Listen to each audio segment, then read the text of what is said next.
네, 오늘은 평강의 축복이라는 제목으로 말씀을 전하고자 합니다. 사도 바울이 13개의 서신을 썼는데 그 서신의 마지막 편지의 끝에 보면 오늘 주제인 평강이라는 단어를 곳곳에 많은 서신에 쓰고 있음을 발견을 할 수가 있었습니다. 로마서 13장 33절을 보면 로마서의 끝이죠. 평강의 하나님께서 너희 모든 사람과 함께 계실지어다 라고 했습니다. 그리고 개인적인 인사를 나누죠. 고린도후서 13장 11절에도 오면 또 사랑과 평강의 하나님이 너희와 함께 계시리라. 에베소서 6장 23절에도 아버지 하나님과 주 예수 그리스도로부터 평안과 믿음을 겸한 사랑이 형제들에게 있을지어다. 빌립보서 4장 7절에도 그리하면 지각에 뛰어난 하나님의 평강이 그리스도 예수 안에서 너희 마음과 생각을 지키시리라. 데살로니가전서 5장 23절에도 평강의 하나님이 친히 너희를 거룩하게 하시고, 또 오늘 본문인 데살로니가전서 5장 데살로니가 후서 3장 16절에도 보면 평강의 주께서 친히 때마다 일마다 너희에게 평강을 주시고 너희 모든 사람과 함께 하시기를 원하노라. 평강의 하나님, 그리고 그분이 평강을 주시고 두 번씩이나 평강을 이야기하고 있다는 것입니다.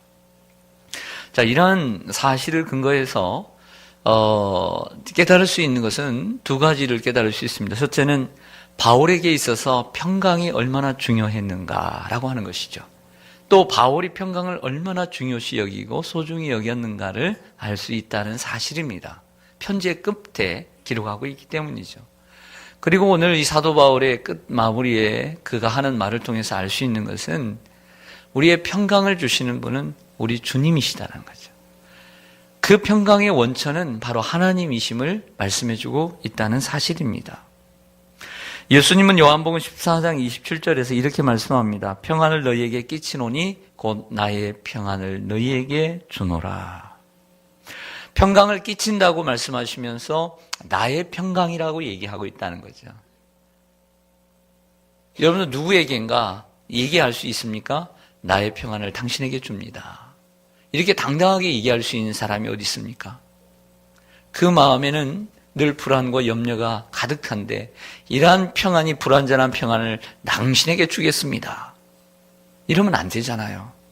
내게 있는 평안이라는 것은 어떠한 평안입니까? 그렇게 당당하게 얘기할 수 있는 사람이 몇이나 있을까요? 그러나 주님은 말씀합니다.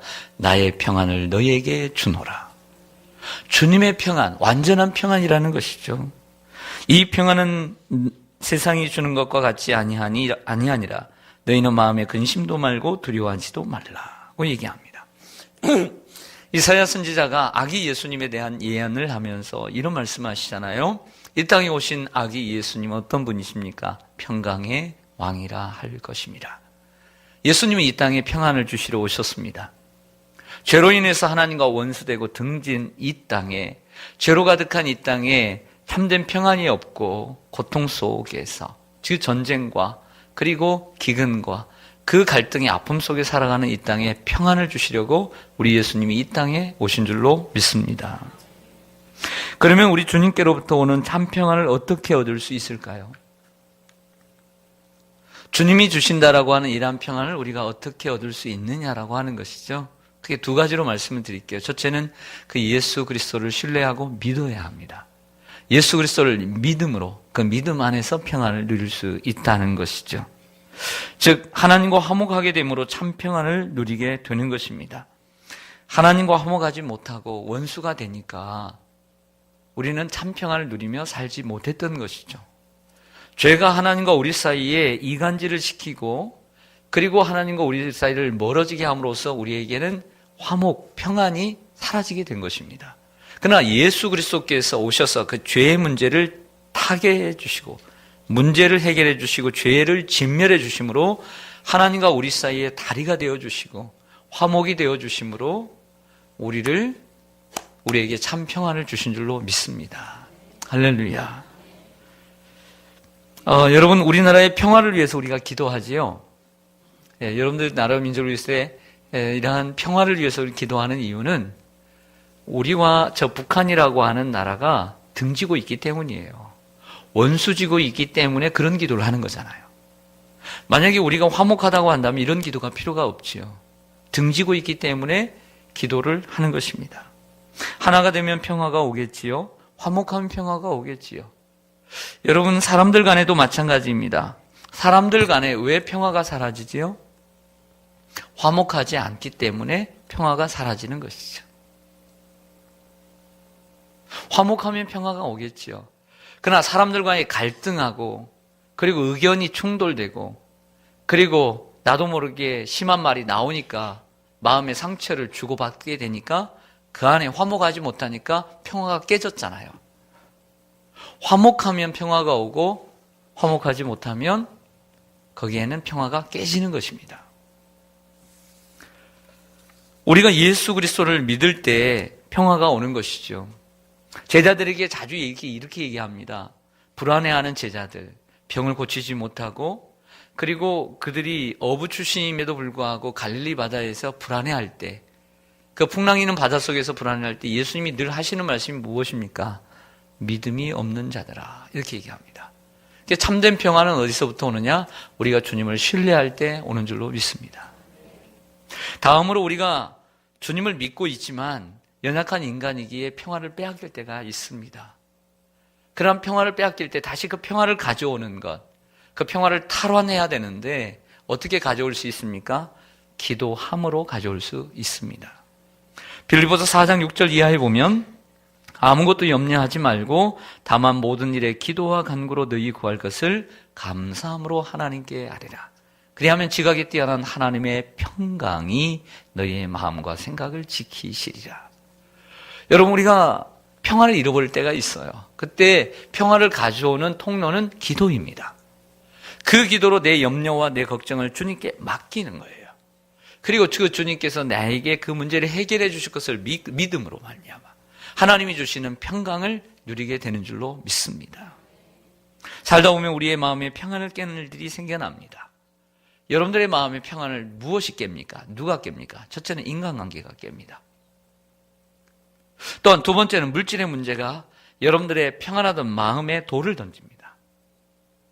물질의 문제가 탁탁 생겨나면 평안하던 삶이 깨지기 시작해요. 불안해요. 어떻게 이 문제를 해결하지? 세 번째는 건강의 문제가 우리들의 마음을 불안케 합니다. 이러다가 내 몸이 더 아프면 어떻게 하지? 걷지 못하면 어떻게 하지? 더 악화되어서 다시 좋은 날을 못 보면 어떻게 하지? 불안해하죠. 건강의 문제가 우리의 마음을 불안케 합니다. 네 번째는 자녀의 문제가 내 마음의 평안을 흔들어 버릴 때가 있습니다. 그 평안하던 내 마음을 흔들어 버려요. 요동치게 하죠. 우리는 그럴 때 기도해야 합니다. 기도와 간구로 여러분들의 모든 염려를 주님께 맡기시길 바랍니다. 그러면 지각에 뛰어난 하나님의 평강이 여러분들의 마음과 생각을 지켜주시죠. 문제는 또 있습니다. 남는 문제가 있습니다. 기도해야 되는 것은 압니다. 배웠습니다. 그리고 그렇게 체험했습니다. 그럴 때마다 기도하면 되는 것을 알고 또 기도해서 문제를 해결했는데 문제는 기도가 안 됩니다. 기도가 안 된다는 거예요. 기도할 힘이 없어요. 기도가 나오질 않아요.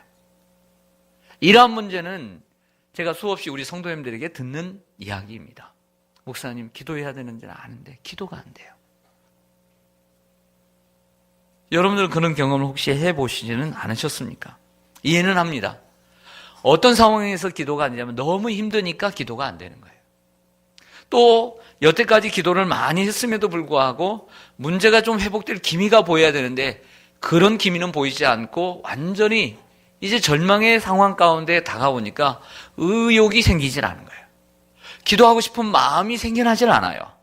얼마나 힘들면 그랬을까라는 생각도 들 때도 있습니다. 측은하지요.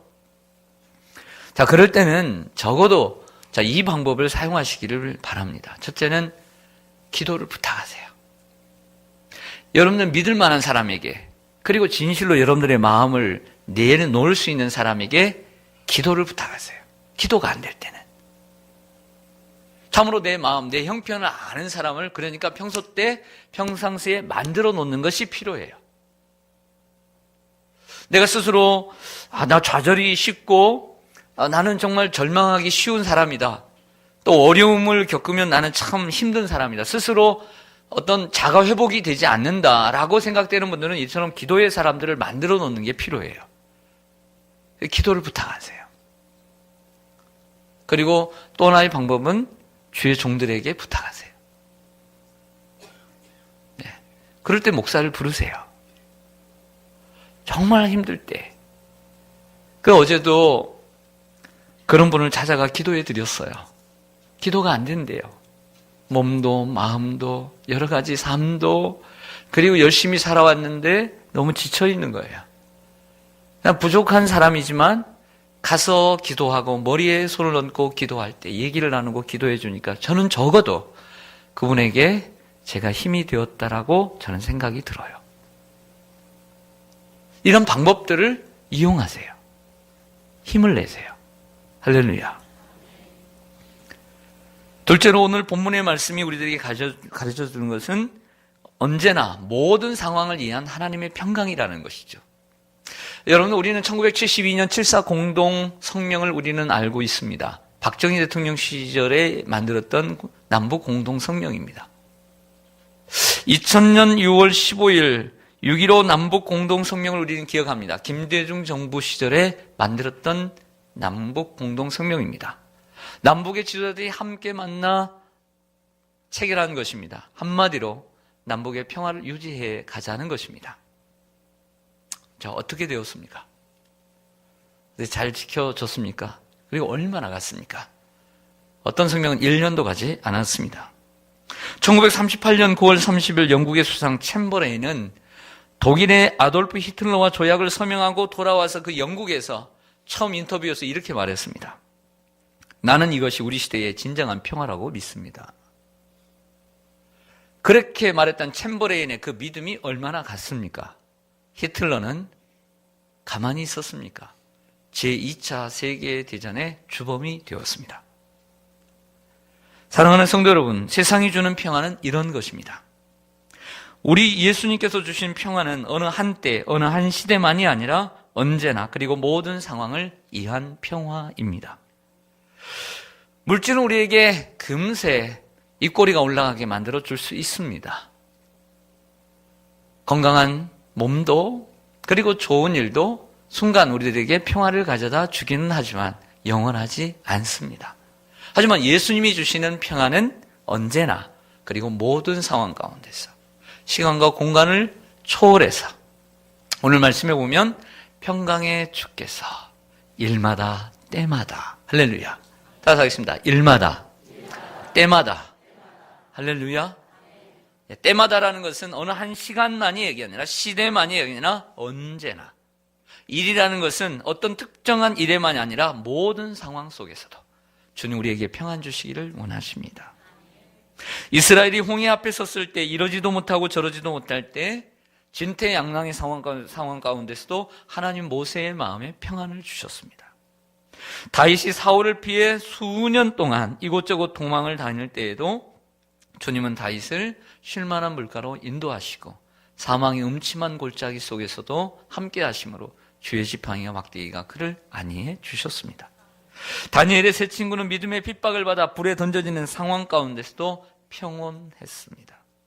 사도 바울은 폭풍우가 몰아치는 지중해 바다 한가운데서도 평안했습니다. 주님께서 자기와 함께 하심을 믿었기 때문이죠. 여러분이 지금 어떠한 상황 가운데 처해 있든지 하나님은 잘 알고 계십니다. 자녀의 문제, 물질의 문제, 건강의 문제, 사랑과의 문제도. 그것 때문에 여러분들의 마음에 평안이 사라진 것도 알고 있습니다. 그것 때문에 여러분들의 마음의 평안이 도적질 당하고 있다는 것도 줄줄 새고 있는 것도 알고 계십니다. 여러분이 어떤 상황 가운데 있든지 하나님의 평강이 때마다 일마다 언제나 모든 상황 속에서 여러분들과 함께 하시기를 주님의 이름으로 간절히 축원합니다. 마지막 세 번째로 이 평화에 대한 이야기를 같이 하면서 우리도 평화의 도구가 되어야 된다는 사실입니다. 오늘 16절 말씀을 잠깐 보실까요? 16절 보시면 평강의 주께서 친히 때마다 일마다 너희에게 평강을 주시고 주께서 너희 어떤 사람과 함께 모든 사람과 함께 하시기를 원하노라 라고 했습니다. 하나님이 주시는 평화는 모든 사람을 위한 평화입니다. 그러나 더 정확하게 신학적으로 얘기하면 하나님의 백성들, 하나님의 모든 백성들에게 주시는 평화입니다. 예수님은 산상설교 마태복음 5장 9절에서 이렇게 말씀합니다. 화평하게 하는 자는 복이 있나니 그들이 하나님의 아들이라 일컬음을 받을 것이미요. 세상에는 분란을 일으키는 사람들은 많고 평화를 만드는 사람은 충분하지 않습니다. 그러나 하나님의 자녀들은 어디를 가든지 평화를 만드는 사람이 되어야 될 줄로 믿습니다. 어디를 가든지 그래서 예수님은 평안을 먼저 빌었습니다. 이곳에 이 집에 평안이 있을지어다. 그리고 로마서 12장에 보면 사도 바울은 이렇게 합니다. 모든 사람과 더불어 화목하라고 말씀하셨습니다. 모든 사람과 화목하기를 원합니다. 그런데 우리가 그리스도인으로서 그리스도인의 정체성을 가지며 살아가면서 한 가지 꼭 이것은 마음에 하나 두고 간직하고 생각해야 될 바가 있습니다. 그것은 바로 참된 평화란 의와 진리에 근거한 평화여야 한다는 거예요. 의도 없고 그 평안 안에 그 안에 진리도 없는 평화는 안 된다는 거예요. 그래서 시편 85편 10절과 11절에 이렇게 말씀합니다. 인애와 진리가 같이 만나고, 인애라는 것은 헤세드라는 사랑을 얘기하는 거예요. 사랑과 진리가 함께 만나는 의와 화평. 자, 의라는 것은 진리인데 오름이에요. 이 오름은 평화와 서로 입맞춘다는 것이죠. 즉 이게 뭐냐면 구약의 하나님은 우리가 보통 의의 하나님, 정의의 하나님, 공의로운 하나님이라고 얘기를 해요. 그러면 신약의 하나님은 사랑의 하나님이라고 얘기를 해요. 그래서 이 두 성경은 다 버릴 수 있는 게 아니에요. 두 개 다 있어야 되는 거예요. 하나님은 사랑과 정의가 합한 그 상황 가운데서 세상을 다스리게 가는 것이죠. 그러니까 인애만, 사랑만 있어서는 안 되고 그 사랑하는 진리가 서로 함께 가야 된다는 것이죠. 의와 화평이라는 것이 정의라는 것과 공의라는 것과 평화라는 것은 함께 입맞춰야 된다는 것이죠. 무조건 사랑, 평화 해서는 안 된다는 거예요. 거기에 의가 있어야 되고 진리가 있어야 된다는 거예요. 자녀를 사랑합니다. 자녀 사랑하죠. 내 자식처럼 사랑하는 그런 자식이 어디 있습니까? 하지만 그 자녀는 무조건 사랑해서는 안 된다는 거예요. 그 안에는 의가 있어야 되고 진리가 있어야 돼요. 그래야 그 자녀를 바르게 키울 수 있는 줄로 믿습니다. 그러나 분명히 그 속에는 사랑이 더 커야 되죠.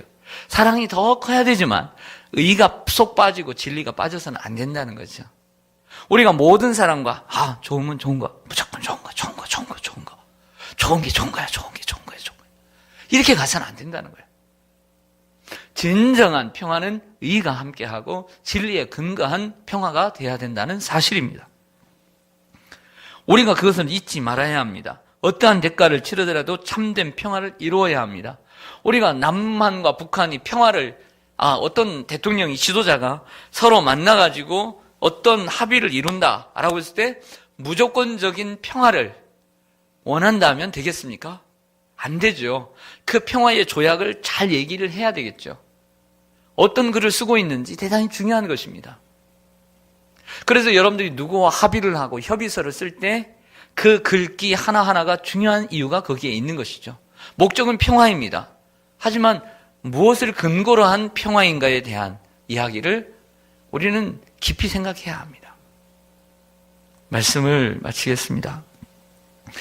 아시스의 성자인 프란시스의 기도처럼 올 한 해도 우리도 이런 평화의 도구가 되기를 원합니다. 여러분들이 가는 곳에 평화가 깃들기를 원합니다.